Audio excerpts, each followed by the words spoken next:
ಇಲ್ಲಿ ಬಿಬಿಎ ಯಾವುದೋ ವರ್ಷದಲ್ಲಿ ಕೇಳಿದ್ದಾರೆ, 2017 ನಲ್ಲಿ ಕೇಳಿದ್ದಾರೆ. ನೀವು ಅದರ ಬಗ್ಗೆ ಎಲ್ಲ ತಲೆ ಕೆಡಿಸ್ಕೊಳ್ರಿ. ಪ್ರಾಬ್ಲಮ್ ಏನಿದೆ ಅಂತ ನೋಡೋಣ. Show the impact of 40%, 60%, 80% dividend payout ratio on the market price per share as per Walters model. Firm A, Firm B, Firm C. Firm A ನಲ್ಲಿ R is 15%. ಅದನ್ನ 0.15 ಅಂತ ಮಾಡಿದ್ವಿ. K is equals to 0.10. E is equals to 8 rupees. K ಅಂದ್ರೆ ಏನೋ cost of equity ಅಂತ ಅರ್ಥ. KE ಅಂದ್ರೆ ಏನೋ cost of equity. Firm B ಇದು ನೋಡಿ, ರೇಟ್ ಆಫ್ ರಿಟರ್ನ್ 10% ಇದೆ, ಕಾಸ್ಟ್ ಆಫ್ ಈಕ್ವಿಟಿ ಕೂಡ 10% ಇದೆ, ಇಪಿಎಸ್ ಎಷ್ಟಿದೆ 8 ಇದೆ. ಫರ್ಮ್ ಸಿ ನಲ್ಲಿ ರೇಟ್ ಆಫ್ ರಿಟರ್ನ್ 8% ಇದೆ, ಕಾಸ್ಟ್ ಆಫ್ ಈಕ್ವಿಟಿ 10% ಇದೆ, ಇಪಿಎಸ್ 8 ರೂಪೀಸ್ ಇದೆ. ಇಲ್ಲಿ ನಾವು ಈಚ್ ಕಂಪನಿ ಫರ್ಮ್ ಎ ನ 3 ಕೇಸಸ್ ಅಲ್ಲಿ ಮಾಡಬೇಕು. ಫರ್ಮ್ ಎ ನಲ್ಲಿ ಏನ್ ಮಾಡಬೇಕು? 3 ಕೇಸಸ್ ಅಲ್ಲಿ ಮಾಡಬೇಕು. ಫರ್ಮ್ ಬಿ ನ 3 ಕೇಸಸ್ ಅಲ್ಲಿ ಮಾಡಬೇಕು. ಫರ್ಮ್ ಸಿ ನ 3 ಕೇಸಸ್ ಅಲ್ಲಿ ಮಾಡಬೇಕು. ಸುಮ್ನೆ 15 ಮಾರ್ಕ್ಸ್ 12 ಮಾರ್ಕ್ಸ್ ಕೊಟ್ಟಿಲ್ಲ. ಇಲ್ಲಿ ಅರ್ಥ ಆಗ್ತಿದ್ಯಾ? ಸೇಮ್ ಫಾರ್ಮುಲಾನೇ, ಬಟ್ ಡೂಪ್ಲಿಕೇಶನ್ ಮಾಡ್ಕೊಂಡು ಹೋಗ್ಬೇಕು. ಈಗ ಫಸ್ಟ್ ನಾವು ವಾಲ್ಟರ್ಸ್ ಮಾಡೆಲ್ ಅಲ್ಲಿ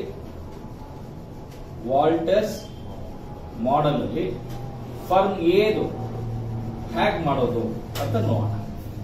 ಓಕೆನಾ? ಇಲ್ಲಿ 3 ಸಿಚುಯೇಷನ್ ಕೊಟ್ಟಿದ್ದಾರೆ. First situation, second situation, third situation. First, second, third. ನೋಡಿ, ಫರ್ಮ್ ಎದು ಇಪಿಎಸ್ ಎಷ್ಟಪ್ಪ ಇದೆ? 8 ರೂಪೀಸ್ ಇದೆ. ಇ ಅಂತ ಕೊಟ್ಟಿದ್ದಾನ? ಇ ಅಂದ್ರೆ ಏನು? ಅರ್ನಿಂಗ್ಸ್ ಪರ್ ಶೇರ್ 8 ರೂಪಾಯಿ ಇದೆ. ಡಿವಿಡೆಂಡ್ ಪೇ ಔಟ್ ರೇಷಿಯೋ ಎಷ್ಟಿರುತ್ತೆ? 40%, 60% ಅಂಡ್ 80%. ಕರೆಕ್ಟ್ ಏನಪ್ಪ? ಇದನ್ನ ಡಿಪಿ ರೇಷಿಯೋ ಅಂತ ಹೇಳ್ತೀವಿ, ಡಿಪಿಆರ್ ಅಂತಾನು ಹೇಳ್ತೀವಿ. ಅಂದ್ರೆ 8 ರೂಪಾಯಿ ಅರ್ನಿಂಗ್ಸ್ ಬಂದಾಗ ನಾವು ಡಿವಿಡೆಂಡ್ ಫಸ್ಟ್ ಕೇಸ್ ಅಲ್ಲಿ ಎಷ್ಟು ಕೊಡ್ತಾ ಇದೀವಿ?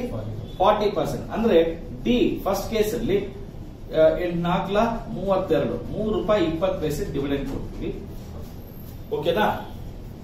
ಇದು ಕೇಸಲ್ಲಿ 4 ರೂಪಾಯಿ 80 ಪೈಸೆ ಕೊಡ್ತೀವಿ. ಈ ಕೇಸಲ್ಲಿ 6 ರೂಪಾಯಿ 40 ಪೈಸೆ ಡಿವಿಡೆಂಡ್ ಕೊಡ್ತೀವಿ. ಡಿ ಬಂತೇನಪ್ಪ? ಡಿ ಬಂದ್ಬಿಟ್ಟು ಈಗ ಆರ್ ಎಷ್ಟು ಕೊಟ್ಟಿದ್ದಾನೆ?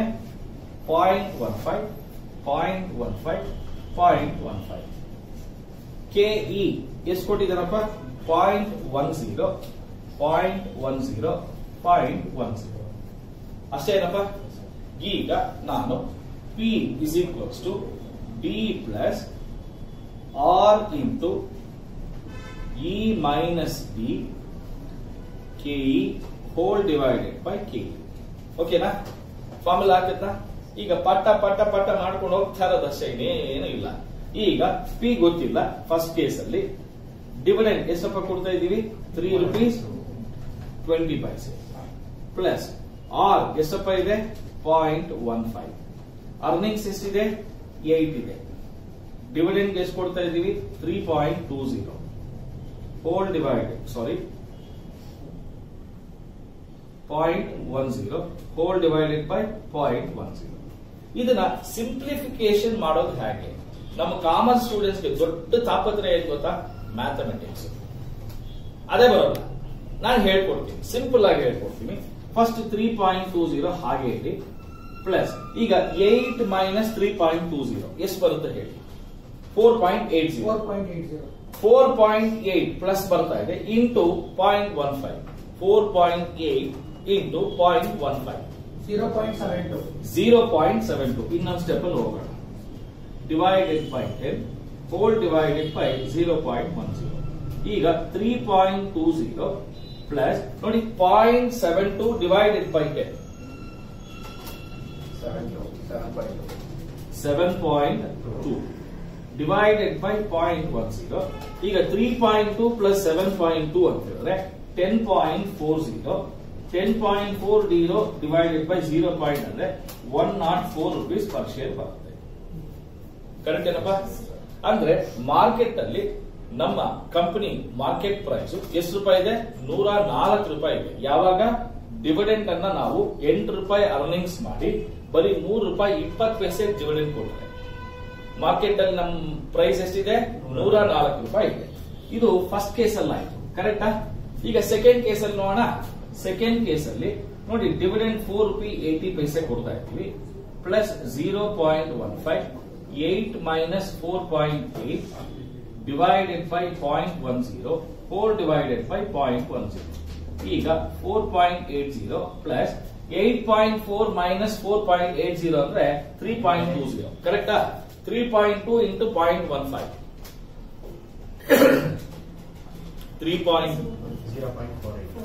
0.48 divided by 0.10 whole divided by 0.10. ಈಗ 4.80 plus 0.848 divided by 4.8 divided by 0.10. ಈಗ 9.60 divided by 10, ಅಲ್ಲಿಗೆ 96 ರೂಪೀಸ್ ಬರ್ತಾ ಇದೆ. ಕರೆಕ್ಟ್ ಏನಪ್ಪಾ? ನೋಡಿ, ನಾನು ಆವಾಗಲೇ ಏನು ಹೇಳಿದೆ, ಡಿವಿಡೆಂಡ್ ಕಡಿಮೆ ಕೊಡ್ತಾ ಇದ್ರೆ ಮಾರ್ಕೆಟ್ ಪ್ರೈಸ್ ಏನಾಗ್ತಾ ಇರುತ್ತೆ, ಜಾಸ್ತಿ ಆಗ್ತಾ ಇರುತ್ತೆ.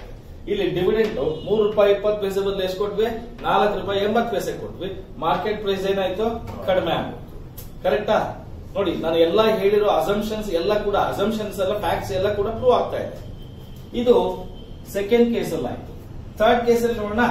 ನೋಡಿ, ಡಿವಿಡೆಂಡ್ ಎಷ್ಟು ರೂಪಾಯಿ ಕೊಟ್ಟಿದ್ದೀವಿ, 6.40 0.15 8 minus 6.40 whole divided by 0.10. ಈಗ 6.40 plus 8.6 8 minus 6.40 ಅಂದ್ರೆ 1.6 1.6 into 1.5 0.15 0.24 divided by 10. ಈಗ 6.4 plus 2.4 0.4 8.8 0.10. You get 88 rupees. Correct ಏನಪ್ಪಾ? ನೋಡಿ, ನೀವೇ ನೋಡಿ, ಡಿವಿಡೆಂಡ್ ಜಾಸ್ತಿ ಕೊಟ್ಟಾಗೆಲ್ಲ ಪ್ರೈಸ್ ಏನಾಗ್ತಾ ಇದೆ, ಡ್ರಾಪ್ ಆಗ್ತಾ ಇದೆ. ಡಿವಿಡೆಂಡ್ ಕಡಿಮೆ ಕೊಟ್ಟಾಗೆಲ್ಲ ಪ್ರೈಸ್ ಏನಾಗ್ತಾ ಇದೆ, ಇದು ಯಾವಾಗ ಅಂದ್ರೆ ರೇಟ್ ಆಫ್ ರಿಟರ್ನ್ ಏನಾಗಿದೆ, ಜಾಸ್ತಿ ಇದೆ. ಯಾವ್ದಕ್ಕಿಂತಲೂ ಕಾಸ್ಟ್ ಆಫ್ ಈಕ್ವಿಟಿ. ಕರೆಕ್ಟಾ? Yes sir, no? Yes sir. ಈಗ ನಾವು ಫರ್ಮ್ ಬಿ ಬರೋಣ. ಫರ್ಮ್ ಎ ಅರ್ಥ ಆಯ್ತಾ? ಈಗ ಫರ್ಮ್ ಬಿ ಅರ್ನಿಂಗ್ಸ್ ಎಷ್ಟಿದೆ ಹೇಳಿ.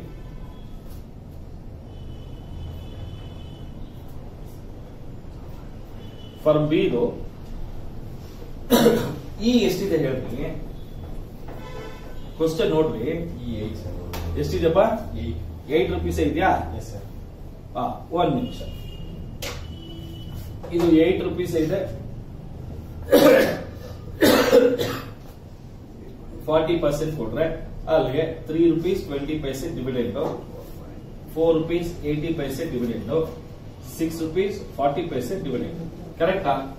ಆರ್ ಎಷ್ಟಿದೆ ಹೇಳಿ ಬಿ ಕಂಪ್ನಿದು? 0.10 ಇದೆಷ್ಟಿದೆ ನೋಡಿ, ಎರಡು ಸೇಮ್ ಇದೆ. 0.10 rate of return, 0.10 cost of equity, ಎರಡು ಸೇಮ್ ಇದೆ. ಎರಡು ಸೇಮ್ ಇದ್ದಾಗ ನೀವು ಡಿವಿಡೆಂಡ್ ಜಾಸ್ತಿನಾದ್ರೂ ಕೊಡಿ, ಕಡಿಮೆನಾದ್ರೂ ಕೊಡಿ, ಏನು ಕೊಡದೇ ಇದ್ರೂ ಪರವಾಗಿಲ್ಲ, ಮಾರ್ಕೆಟ್ ಪ್ರೈಸ್ ಮಾತ್ರ ಎಲ್ಲಾ ಲೆವೆಲ್ ಅಲ್ಲಿ ಏನಿರುತ್ತೆ, ಅಷ್ಟೇ ಇರುತ್ತೆ. ಬೇಕಾದ್ರೆ ಪ್ರೂವ್ ಮಾಡ. ಈಗ P is equals to dividend is 3.20 plus 0.10 8 minus 3.20 0.10 3.2 plus ನೋಡಿ 8 ಎಷ್ಟು ಬರುತ್ತೆ, 4.8 into 4.8 ಬರುತ್ತೆ. ಕರೆಕ್ಟಾ? ಎಷ್ಟು ಬರುತ್ತಾ? 0.48 divided by 0.10 3.20 plus 4.80 divided by 0.10 ಎಷ್ಟು ಬರುತ್ತಪ್ಪ? 8 ಬರುತ್ತಾ? 80 ರೂಪೀಸ್ 80 ರೂಪಾಯಿ ಬಂತು. ಮಾರ್ಕೆಟ್ ಪ್ರೈಸ್ ಬರೋ ಎಷ್ಟು? 80 ರೂಪಾಯಿ. ಈಗ ನೆಕ್ಸ್ಟ್ ಏನ್ ಬರಬೇಕು ಅಷ್ಟೇ ಬರುತ್ತಾ ಇರೋ ಚೆಕ್ ಮಾಡಿ. ಈಗ ಇಲ್ಲಿ 4 ರೂಪಿ 80 ಪೈಸೆ 0.10 8 minus 4.80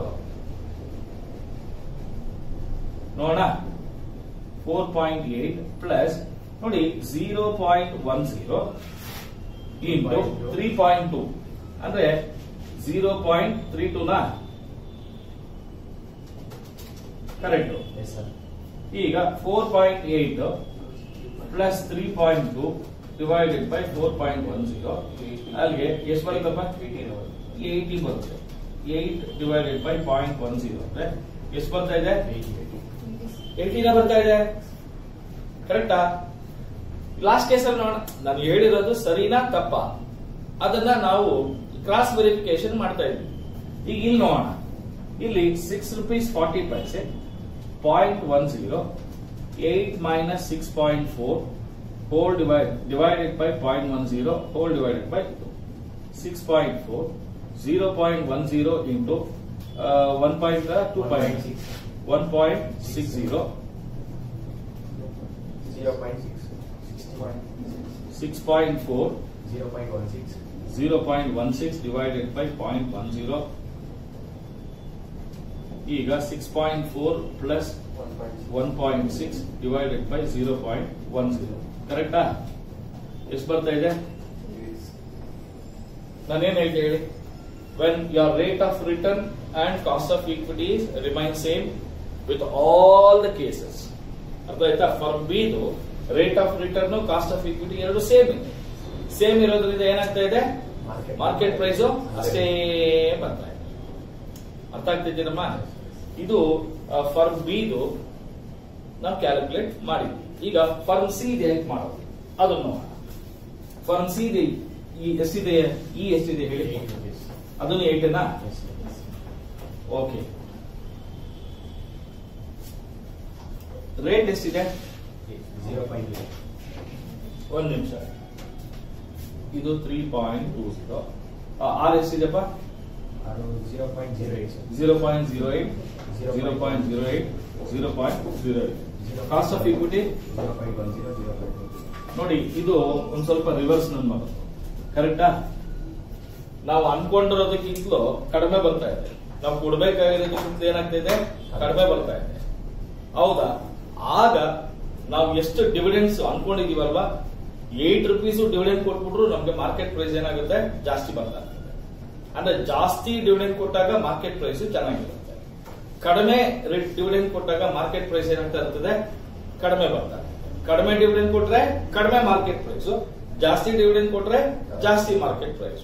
ರಿವರ್ಸ್ ಇಂದ ಬರೋಣ, ಹಿಂಗಿಂದಾನೆ ಹೋಗೋಣ. ಓಕೆನಾ? ಈಗ ನಮ್ಗೆ ಡಿವಿಡೆಂಡ್ 3.20 ಪ್ಲಸ್ ಆರ್ ಬಂದು 0.08 ಕರೆಕ್ಟಾ? 8 minus 3.20 0.10 ಸ್ವಲ್ಪ ನಿಧಾನಕ್ಕೆ ಮಾಡಿ. 3.20 ಪ್ಲಸ್ ನೋಡಿ 8 minus 3.2 ಅಂದ್ರೆ 4.8. 4.8 into 0.08 0.384 divided by 0.1. ಈಗ 3.2 ಪ್ಲಸ್ ಇದು 3.84.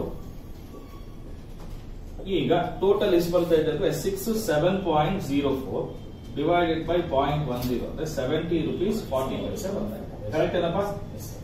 70 rupees 40 paise. ಸೂಪರ್ ಆಗಿದೆ ಅಲ್ವಾ? ಈಗ ಸುಮ್ಮನೆ ಇದಕ್ಕೆ ಥರ್ಡ್ ಒನ್ ಮಾ ಜಾಸ್ತಿ ಇಲ್ಲಿ ಕಡಿಮೆ ಡಿವಿಡೆಂಡ್ ಕೊಟ್ಟಾಗ 70 ರೂಪಾಯಿ 40 ಪೈಸೆ, ಜಾಸ್ತಿ ಡಿವಿಡೆಂಡ್ ಕೊಟ್ಟಾಗ ಏನಾಗುತ್ತೆ ಆಮೇಲೆ ಮಧ್ಯದ ನಾವೇ ಮಾಡ್ಕೊಳ್ಳೋಣ. ಈಗ ಡಿವಿಡೆಂಡ್ ಇಲ್ಲಿ ಎಷ್ಟು ಕೊಡ್ತಾ ಇದ್ದೀವಿ?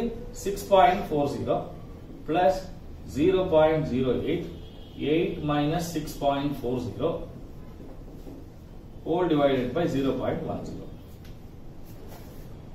ಇದು ಕಂಪನಿ ಸಿ ಅಲ್ವಾ? ಇದು ಕಂಪನಿ ಸಿ. ಓಕೆ, ಈಗ ಹೇಳಿ ಒಂದೊಂದೇ. 6.40 ಪ್ಲಸ್ 0.08 8 minus 6.2 ಅಂದ್ರೆ 1.6. 1.6 into 0.08 0.128 divided by 0.10. ಈಗ 6.4 plus 1.28 whole divided by 10. ಈಗ ನಮ್ಗೆ ಎಷ್ಟು ಬರುತ್ತಪ್ಪ? 7.68 76 rupees. ನೀವೇ ನೋಡಿ, ಡಿವಿಡೆಂಡ್ ಕಡಿಮೆ ಕೊಟ್ಟಾಗ ಮಾರ್ಕೆಟ್ ಪ್ರೈಸ್ ಕಡಿಮೆ ಆಗ್ತಾ ಇದೆ, ಡಿವಿಡೆಂಡ್ ಜಾಸ್ತಿ ಕೊಟ್ಟಾಗ ಮಾರ್ಕೆಟ್ ಪ್ರೈಸ್ ಏನಾಗ್ತಾ ಇದೆ ಅಂದ್ರೆ ನಾನು ಹೇಳಿರೋದು ಸರಿಯಾಗಿದೆ. ಕರೆಕ್ಟಾ? Yes or no. ಈಗ ಇದು ಲಾಸ್ಟ್ ಕೇಸ್, ಇದನ್ನು ಯಾಕೆ ಬಿಡೋದು ಮಾಡಿ ಬಿಸಾಕ್ಬಿಡೋಣ. 4.8 ಪ್ಲಸ್ 0.08 8 minus 4.810 4 divided by 0.10. ಈಗ 8 minus 4.8 ಅಂದ್ರೆ 3.5 3.2 into 0.08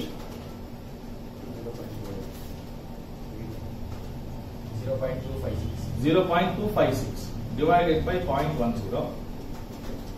ಈಗ 4.8 plus 2.56 0.10. So 6 13 7.36 correct?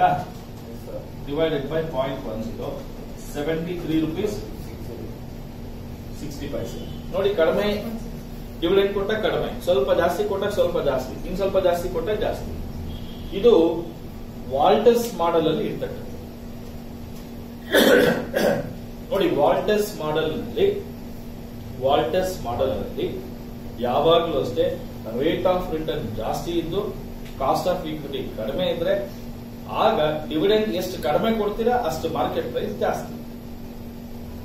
Cost of equity ಕಡಿಮೆ ಇದ್ದು ಜಾಸ್ತಿ ಇದ್ದು ರೇಟೇ ಜಾಸ್ತಿ ಇದ್ರೆ ರೇಟ್ ಕಡಿಮೆ ಇದ್ರೆ ಆಗ ಡಿವಿಡೆಂಡ್ ಜಾಸ್ತಿ ಕೊಟ್ಟಾಗ ಮಾರ್ಕೆಟ್ ಪ್ರೈಸ್ ಜಾಸ್ತಿ. ರಿವರ್ಸ್ 6 ಎರಡು ಸೇಮ್ ಇತ್ತು ಅಂತ ಇಟ್ಕೊಳ್ಳಿ, ನೀವು ಡಿವಿಡೆಂಡ್ ಎಷ್ಟಾದ್ರೂ ಕೊಡಿ ಮಾರ್ಕೆಟ್ ಪ್ರೈಸ್ ಅಷ್ಟೇ. ಅರ್ಥ ಆಯ್ತಾ? So this is assumptions of Walters model ಅಲ್ಲಿ ನೀವು ಎಷ್ಟೇ ಪ್ರಾಬ್ಲಮ್ ಮಾಡಿದ್ರು ದೇವರಣೆಗೂ ಇಷ್ಟೇ ಬರೋದು. ಪ್ರಾಮಿಸ್ ಹೇಳ್ತಾರೆ. ಅರ್ಥ ಆಯ್ತಾ? ಬರ್ಕೊಡಿ.